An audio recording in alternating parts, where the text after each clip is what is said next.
Even আমার ক্ষেত্রে এমন হয়েছে, 12 ঘন্টার মধ্যে না করলে আপনার ওয়াইফকে বাঁচানো যাবে না। বললাম ওয়াইফ বাঁচবে, নর্মালি হবে, নর্মালি করবে। আমি যাই না মাঝে দাঁড়ানো, আলটিমেটাম সময় দিচ্ছে যে সময়ের আগে হবে না, সময় এটা পার হয়ে গেলে সিরিয়াস অবস্থা, মারা যেতে পারে, মরবে না, এভাবেই হবে, করেন। এভাবেই হয়েছে।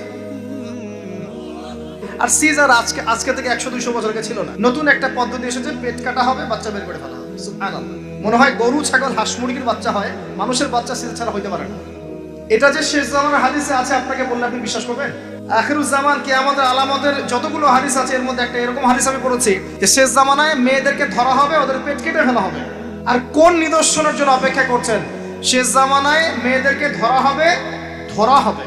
মেয়ে রাজি না থাকলেও বোঝানো হবে সিজার না করলে বাচ্চা বাঁচবে না। মেয়ে রাজি না থাকলেও, পরিবার রাজি না থাকলেও বোঝানো হবে বিজনেস, যে সিজার না করলে আপনার মেয়েকে বাঁচানো যাবে না, আপনার সন্তানকে বাঁচানো যাবে না, পরিস্থিতি খুবই খারাপ।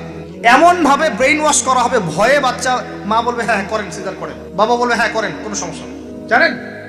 এবং এর পিছনে লাখ টাকা, 2 লাখ টাকা, 5 লাখ টাকা নির্দ্বিধায় খরচ করা হবে। বিজনেস, টোটাল বিজনেস একটা।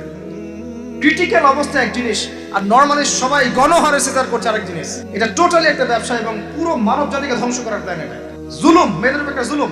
শেষ জামানে হাদিস এসেছে যে আখিরুজ জামানে মেয়েদেরকে ধরা হবে, মানে মেয়েরা ধরা দিবে না, ধরা হবে, পেট কেটে ফেলা হবে, এর ভিতরে যা আছে ওকে বের করে ফেলা হবে।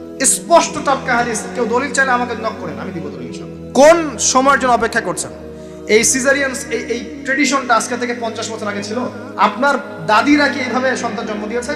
তাদের 11টা বাচ্চা হইতো, 15টা বাচ্চা হইতো, আর আমার 1টা 2টাতেই সিজার লাগে। গরু ছাগলের বাচ্চা হয়, আমাদের বাচ্চা হইতে পারে না।